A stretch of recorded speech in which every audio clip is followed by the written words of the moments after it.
But let's talk about that controversial topic, KKR और Eden gardens का जो पूरा चल रहा है मामला, कंट्रोवर्सी चल रही है, क्या मतलब क्या इनसाइट्स है तुम्हारे पास? देखो मैं एक बार कॉन्टेक्स्ट लेआउट कर देता हूँ। एसेंशियली क्या हो रहा है पिछले कई सालों से, और राधा 6-7 साल अगर आप इन पर्टिकुलर कहोगे, तो एक चेंज हमें देखने को मिला ईडन गार्डन्स में। बहुत टाइम तक ईडन गार्डन्स में एक स्पिन फ्रेंडली विकेट हुआ करती थी, जिसकी वजह से आपको याद होगा कि 2012 की आप हमारा कैंपेन ले लो, 2014 का कैंपेन ले लो, KKR under Gautam Gambhir was used to be a very bowling dominated team. एक बहुत ही ऐसी टीम जिसकी आइडेंटिटी ऐसी थी कि हम लो टोटल्स को भी डिफेंड कर लेंगे। तो एक वो नया कल्चर सेट करा था वहाँ से गंभीर ने। वो आइडेंटिटी एकदम ही चेंज हो गई क्योंकि केकेआर की होम कंडीशंस एकदम ही ऑल्टर कर दी गई हैं। ईडन गार्डन्स में अब आप देखते हो कि कई बार तो घास भी होती है वहाँ पर, ठीक है, घास नहीं होती है तो बहुत ही पाटा विकेट्स होती हैं, स्पिन हार्डली देखने को मिलता है, शीशे की तरह बॉल आती है। Add to that square boundaries बहुत छोटी और ड्यू पड़ती है, तो मतलब बैटिंग के लिए पैराडाइज हो जाता है ये। और KKR by God's grace has always had since the early 2010s landmark spinners रहे इनके पास। कुलदीप भी यहीं से निकले, नारायण भी थे, वरुण चक्रवर्ती जो नेक्स्ट मिस्ट्री स्पिनर है बड़े, वो भी हैं, एक करियप्पा करके बीच में थे, वो भी एक मिस्ट्री स्पिनर की तरह आए थे, उनको भी ट्राई करा था। मतलब केकेआर ने मिस्ट्री स्पिनर्स को हमेशा चांस दिया है एंड वो उनकी आइडेंटिटी रही है हमेशा से। तो अब देखो ये सब कंसिडर करते हुए केकेआर का एक वो पूरा ब्रांड ही वो है कि हम स्पिन पे बड़ा अच्छा ट्रैप करते हैं, एंड आपने एकदम से जो है होम कंडीशंस ऑल्टर कर दी फॉर सम रीजन। ठीक है, होता क्या है अब इसमें दो एंगल्स हैं। एक तो कि केकेआर के साथ जो इनजस्टिस हो रहा है, और दूसरा कि क्या केकेआर के पास ये एक्सक्यूज है, लेकिन क्या आप इस इनजस्टिस को एज एन एक्सक्यूज यूज कर सकते हो?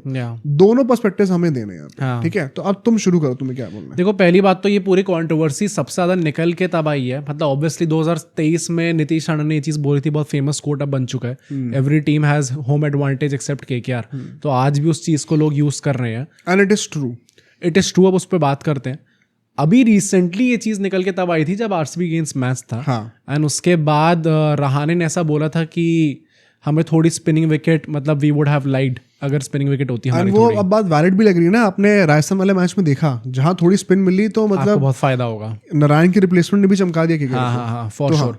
तो थोड़ी स्पिनिंग विकेट वो लोग चाहते थे कि ऐसा मिले उन्हें, एंड इस पे चलते हुए जो उनके पिच क्यूरेटर है मिस्टर सुजन मुखर्जी जो है, उन्होंने ऐसा कुछ स्टेटमेंट दिया भाई साहब, this was very shocking for और केकेआर फैंस, कि आपको देखना चाहिए था कि अगर आरसीबी के स्पिनर्स को देखो उनने कैसे परफॉर्म करके दिया, उन्होंने ज़्यादा विकेट लिए हैं, और केकेआर के स्पिनर्स की परफॉर्मेंस आप देख लो, तो उन्होंने क्यों नहीं करा? क्या एक्सक्यूज है? मतलब बहुत क्लियरली आप देख रहे हो उन्होंने अपनी टीम पे ही शॉट्स ले लिए भाई। एंड आई थिंक ये जिस तरीके से पूरा फ्रेम करा गया था, अब आई डोंट नो मतलब उसको एग्जैक्टली अगर वो ह्यूमन वॉइस में बोले तो कैसा लगता है, क्योंकि पोलाइटली भी बोल सकते हैं इस चीज़ को, बट जिस तरीके से ये चीज़ फ्रेम हुई थी, इट वाज नेचुरल कि जितने भी केकेआर फैंस होंगे, plus I think it's not even about KKR fans, अगर आप एक न्यूट्रल फैन हो ना तो भी यू वुड गेट ट्रिगर्ड कि भाई ये क्या बातें कर रहे हो भाई। एग्जैक्टली। तो आई थिंक ये पहली बात, it was totally uncalled for, आपको ये चीज़ बोलनी नहीं चाहिए थी, बट ठीक है, हर साइड के दो पहलू होते हैं। तो मैंने सबसे पहले जाके सुजन मुखर्जी का भी रिसेंटली एक इंटरव्यू लिया गया था उनका, मैंने वो देखा, तो उसमें उन्होंने क्या बोला, इट इज़ वेरी शॉकिंग, क्योंकि ये जो पूरी पिच क्यूरेटर वाली प्रॉब्लम चल रही है केकेआर की, ये अब 2-3 साल हो चुके हैं। 2-3 साल नहीं भाई, और ज्यादा 6-7 साल हो गए। 6-7 साल हो चुके हैं, बहुत टाइम से ये चीज चलती आ रही है। गौतम गंभीर जब कैप्टन थे ना, उनके लेट जाने वाले सालों में भी हमें चेंज दिखने लग गया था ईडन गार्डन्स में।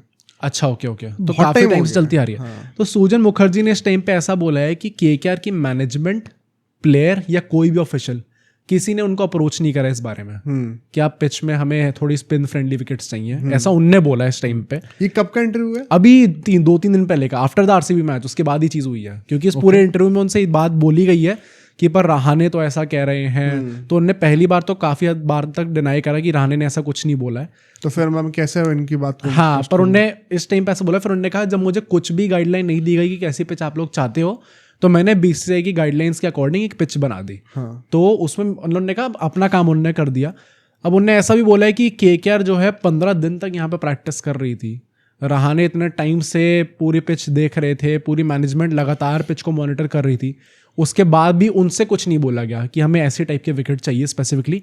और फिर उन्होंने इस चीज़ को जस्टिफाई कर तो ये भी बोला कि KKR 18 साल से यार हमें रिप्रेजेंट कर रही है, मेरा रिलेशनशिप बहुत अच्छा है KKR से, एंड अगर वो लोग बोलेंगे तो मैं क्यों नहीं बनाऊंगा, ऐसी कोई इशू है नहीं हमारे बीच में, ऐसे टाइप की उनने चीज़ बोली है, जो कि अगेन थोड़ी बहुत कंफ्यूजिंग थी। बट वही है कि रहाने एक तरफ आते हैं, वो ऐसा कहते हैं कि हमें स्पिनिंग विकेट चाहिए, तो अगर वो प्रेस कॉन्फ्रेंस में आके ऐसी चीज़ बोल रहे हैं तो बहुत नेचुरल है कि उनने आपसे भी कुछ ना कुछ तो कम्युनिकेट करे होगा। उनने ना करा हो, चलो मैनेजमेंट ने कम्युनिकेट करा नहीं करा तो अब तो पब्लिकली आके बोल दिया ना, तो अब मतलब होपफुली फिर नेक्स्ट मैच से हमें ये चीज़ दिखनी चाहिए, नहीं देखते वो होगा या नहीं होगा। प्लस फिर उनने जो वैसे टाइप के स्टेटमेंट्स होते हैं मिस्टर सुजन मुखर्जी के कि भाई मतलब इस पिच को मेरे से ज़्यादा अच्छा कोई नहीं जानता, मैं जानता हूँ इस पिच को कैसा होना चाहिए। तो मैंने मतलब उनके 2014 के इंटरव्यूज भी देखे हैं, हाँ, आज से 11 साल पहले के, तब भी वो सेम चीज़ कहते थे। तो मतलब very honestly I don't want to use any harsh words, but थोड़ी एरोगेंट स्टेटमेंट्स हैं भाई ये।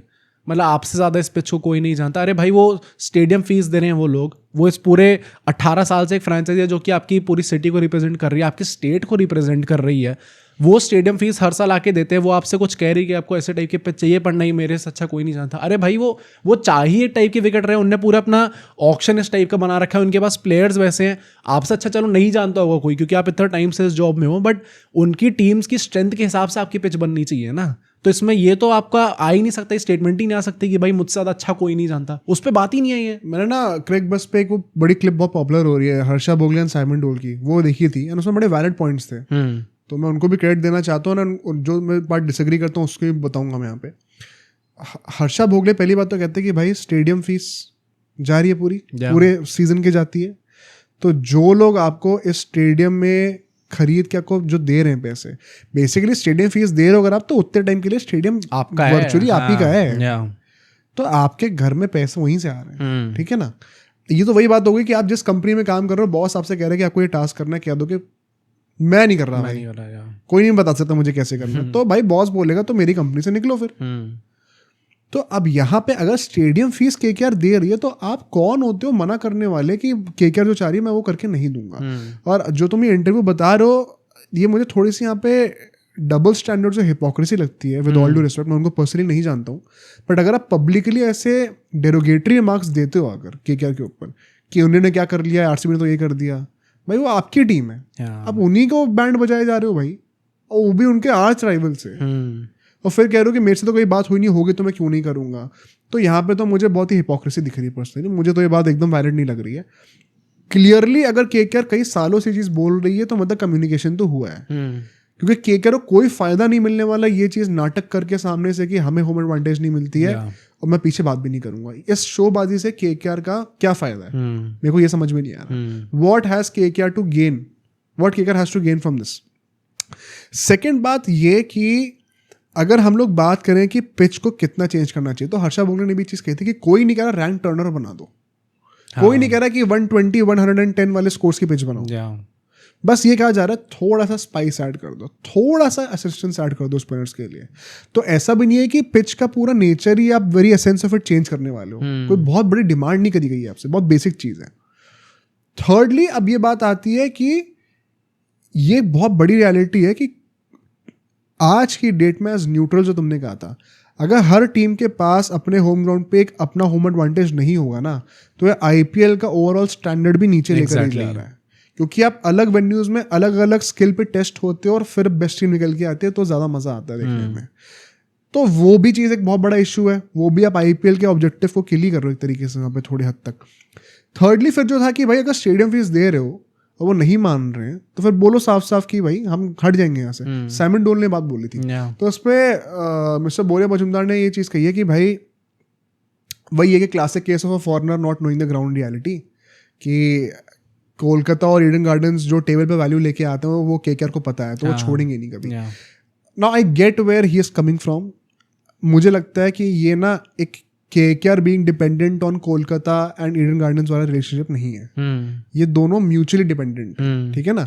अगर आप पावर डायनामिक्स ये सेट करना चाहते हो कि केकेआर जो है वो कोलकाता को कभी छोड़ नहीं सकती या फिर ईडन गार्डन से हट नहीं सकती है, तो आप डिल्यूजन में हो।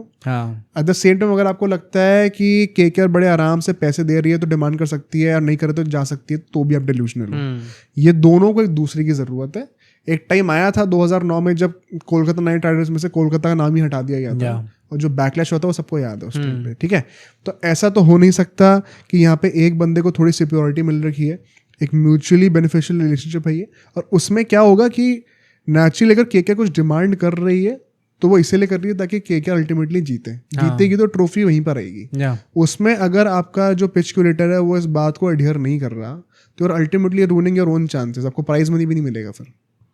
मतलब बहुत नेचुरल यहाँ पे क्वेश्चन आता है ना, आई थिंक काफ़ी लोगों ने कॉन्स्पिरेसी थ्योरी पॉइंट आउट भी करी है कि see first of all technicality ये इस चीज़ की कि just because KKR is paying the stadium fees तो वो it is not like your Sujan Mukherjee को दे कैन फायर हिम, क्योंकि वो उनके पे ग्रेड में नहीं आते, वो वेस्ट बंगाल क्रिकेट बोर्ड के अंदर आते हैं। And West Bengal cricket board के जो प्रेसिडेंट है वो मिस्टर सौरव गांगुली। तो ये भी कॉन्स्पिरेसी निकल के आ रही है कि गांगुली जो है वो क्योंकि केकेआर से उनका रिलेशनशिप उतना अच्छा नहीं हुआ था। नहीं तो वही पॉइंट है ना, सी देखो इन माई ओपिनियन एक पिच क्यूरेटर की पावर इतनी ज़्यादा नहीं हो सकती विदाउट बैकिंग कि वो एक फ्रैंचाइज से लड़ जाए जो कि 18 साल से आपको रिप्रेजेंट कर रही है। बहुत ऑब्वियस है चीज। KKR is a $multi-million franchise. अगर वो आपसे कुछ कह रही है एक पिच क्यूरेटर से, एक इंडिविजुअल से, और अगर वो उस बात को अध्ययन नहीं कर रहे एंड देन वो कोई रिपरकशन या फिर कोई भी कॉन्सिक्वेंसेस उन्हें झेलने नहीं पड़ रहे, स्टेटमेंट भी दे रहे हैं पब्लिक। हाँ, then clearly he has the backing of the board. अब बैकिंग ऑफ द बोर्ड में क्या गांगुली उनको बैक करें, क्या कोई और उनको बैक करे, that remains to be seen. हम लोग कभी भी इसके बारे में पता नहीं लगा पाएंगे अनलेस अनटिल कुछ स्कैम मैम या फिर कुछ स्टिंग ऑपरेशन टाइप होता है। But as of now we have to assume कि भाई Gautam mister Sourav Ganguly is on the same page with mister Sujan Mukherjee. पर वही बात है ना भाई, ये बहुत नोन केस है, इतने सालों से चलता आ रहा है, सबको पता है, ऐसा नहीं है कि सौरव गांगुली को नहीं पता होगी ये बात। हाँ, तो आई थिंक कुछ ना कुछ तो है भाई, या तो इतने सालों से फिर क्यों थी टर्निंग विकेट? हाँ, पर 6-7 साल से नहीं भी है ना। अब गांगुली एग्जैक्टली कब आए हैं बोर्ड में ये मुझे टाइमलाइन याद नहीं है, तो अब आई वुड रिक्वेस्ट लोग कमेंट में जरूर बताएं हमें ये चीज़ की कब एग्जैक्टली वो वेस्ट बंगाल क्रिकेट बोर्ड में आए हैं और क्या उसी साल से ये चीज़ होनी शुरू हुई है। बिकॉज अगर ये 17-18 के आसपास है तो नहीं, क्या 16-17 में जब रवि शास्त्री अपॉइंट हो रहे थे तब तो वो थे, तभी तो उन्हें मीटिंग छोड़ के जाना पड़ा था। हाँ। तो उस टाइम पे तो वो थे, पर तब 16 में इतना इशू नहीं था ना। अच्छा, ओके। पर आप ये कह सकते हो कि हाँ, जब से वो रजीम में है तब से धीरे धीरे नेचर चेंज हुआ है पिच का। कुछ तो है भाई, पता नहीं भाई, मतलब ये तो कॉन्स्पिरेसी मोड पे हम चले गए, तो I don't know how valid this is, but clearly case of concern मुझे लगता है ये। एंड इसमें एक बहुत बड़ा डिसएडवांटेज केकेआर को मिल रहा है। हाँ. तो यहाँ पे हमने ये चीज क्लैरिफाई तो कर दी कि केकेआर के साथ गलत हो रहा है, बट अब सेकंड आर्गुमेंट पे चलते हैं। आपको पता ही गलत हो रहा है, ठीक है, और ये बहुत सालों से हो रहा है, तो अब बेवकूफ वो है या आप हो? क्योंकि उतने ही सालों में 2-3 मेगा ऑक्शन साइकिल्स निकल चुकी हैं, ठीक है। आपके पास पूरा चांस था टीम को तोड़ मरोड़ के दोबारा कंस्ट्रक्ट ऐसे करने का कि अगर आपको पता है घर पे पेस फ्रेंडली कंडीशंस ही रहने वाली हैं तो मैं वही टीम बनाता हूँ ना फिर अपने हिसाब से। अब आप ये भी कह लो कि मेरे पास मौका है टीम नहीं बनाने का, लेकिन मैं फिर भी नहीं बनाऊंगा, मुझे फिर भी जो है वही आइडेंटिटी रखनी है अपनी, और वो पीछे से मेरी सुन भी नहीं रहे। तो आप दोनों तरीके से आप नहीं बच सकते हो। फिर आपको ये मतलब यू कैन नॉट, श्योरली आपके साथ गलत हो रहा है, बट आप इसको एज एन एक्सक्यूज शायद यूज नहीं कर सकते इन सेइंग कि यार हमें तो हमारे पसंद की पिच नहीं मिलती। आपको 7-8 साल का मौका तो मिला है ना अपनी टीम को पिच के हिसाब से बनाने का, आपने कॉन्शियसली वो चूज करा ना करने का। तो can you really cry about it? अब इसमें एक ये चीज मैं मानता हूँ एक्सेप्शन की, अगर आपके पास नारायण और वरुण चक्रवर्ती जैसे स्पिनर्स हैं तो आप रिटेन करोगे उनको। इट डज नॉट मैटर फिर की पेस फ्रेंडली कंडीशंस है या फिर स्पिन फ्रेंडली कंडीशंस है। मतलब फिर आप रिटेन कर रहे हो देन इट मींस कि आप उनको इतना ज्यादा इंपॉर्टेंस देते हो और इतना ज्यादा कैपेबल समझते हो कि on any pitch regardless of the nature वो कर लेंगे। और यूजुअली आप फिर भी ऑन एनी विकेट आप 2 स्पिनर तो खिलाओगे। या मुझे ऐसा लगता है कि केकेआर फैंस को इस चीज को as an excuse to treat नहीं करना चाहिए। Exactly, and that is why, क्योंकि काफी लोग ना बस वो लॉस हो गई थी आरसीबी वाली, उसके बाद तुरंत लोग स्टार्ट हो गए थे कि नहीं यार सबके पास एट होम एडवांटेज है, हमारे पास नहीं है, जो कि in principle it is correct, क्योंकि अगर आप अपने हिसाब से ही पिच नहीं बना सकते देन वो एक डिसएडवांटेज है। But at the same time आप हार इस वजह से नहीं रहे हो, हारने की वजह कुछ और है। हाँ, क्योंकि आप जीते भी हो इस बार, लास्ट सीजन नहीं जीते थे आप, तो तब तो किसी ने ये चीज़ नहीं बोली। तो जब आप हार रहे हो तो ये चीज़ निकल के आ रही है। That is why you should not treat it as an excuse, but at the same time this is not an ideal condition and KKR को कुछ ना कुछ स्टैंड लेना चाहिए। अब सोचो अगर ये क्लिप इतनी बढ़िया थी तो पूरा का पूरा पॉडकास्ट कितना बढ़िया होगा। तो अगर आपको इसी क्लिप का पूरा पॉडकास्ट देखना है तो यहाँ पे क्लिक करिए, और अगर आपको ऐसे ही और क्लिप्स बिंज वॉच करनी है तो यहाँ पे क्लिक करिए।